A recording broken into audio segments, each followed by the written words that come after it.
ಏಕನಿವೇಶನ ವಿನ್ಯಾಸ ಆದೇಶ ಸಂಖ್ಯೆ 3007/2019-20ರಲ್ಲಿ ತಪ್ಪು ಮಾಹಿತಿ ನೀಡಿ ಕರ್ತವ್ಯ ಲೋಪ ಎಸಗಿರುವ ಬಗ್ಗೆ ಮತ್ತು ಜಾಗ ಪರಭಾರೆ ಮಾಡಲು ಸಂಚು ಹೂಡ್ತಾ ಇರುವ ಕುರಿತು ತನಿಖೆಗೆ ತುಳುನಾಡ ರಕ್ಷಣಾ ವೇದಿಕೆ ಒತ್ತಾಯಿಸಿದೆ. ಮಂಗಳೂರಿನ ಮಿನಿ ವಿಧಾನಸೌಧದ ಮುಂಭಾಗದಲ್ಲಿ ತುಳುನಾಡ ರಕ್ಷಣಾ ವೇದಿಕೆಯಿಂದ ಈ ಬಗ್ಗೆ ಪ್ರತಿಭಟನೆ ನಡೆಯಿತು. ಈ ವೇಳೆ ಮಾತನಾಡಿದ ತುಳುನಾಡು ರಕ್ಷಣಾ ವೇದಿಕೆಯ ಸ್ಥಾಪಕಾಧ್ಯಕ್ಷ ಯೋಗೀಶ್ ಶೆಟ್ಟಿ ಜಪ್ಪು ಅವರು, ಏಕನಿವೇಶನ ವಿನ್ಯಾಸದ ಬಗ್ಗೆ ನಮ್ಮ ಗಮನಕ್ಕೆ ಬಂದಿದ್ದು ಈಗಾಗಲೇ ಸಬ್ ರಿಜಿಸ್ಟ್ರಾರ್ಗೆ ದೂರು ನೀಡಿದ್ದೇವೆ. ಶೀಘ್ರದಲ್ಲೇ ಏಕನಿವೇಶನ ವಿನ್ಯಾಸ ಆದೇಶ ಸಂಖ್ಯೆ 3607/2019 ರದ್ದುಗೊಳಿಸಲು ನಗರಾಭಿವೃದ್ಧಿ ಆಯುಕ್ತರಿಗೂ ಮನವಿಯನ್ನ ನೀಡಲಾಗಿದೆ ಅಂತ ಹೇಳಿದರು.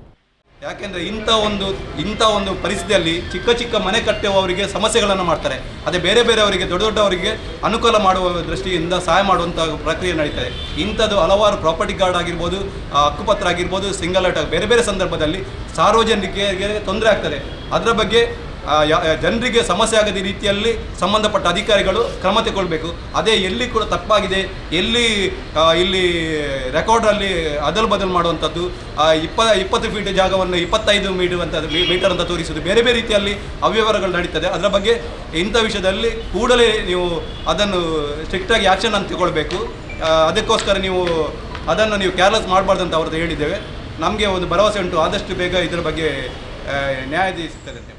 ಈ ಸಂದರ್ಭ ತುಳುನಾಡು ರಕ್ಷಣಾ ವೇದಿಕೆಯ ಮುಖಂಡರು ಹಾಜರಿದ್ದರು.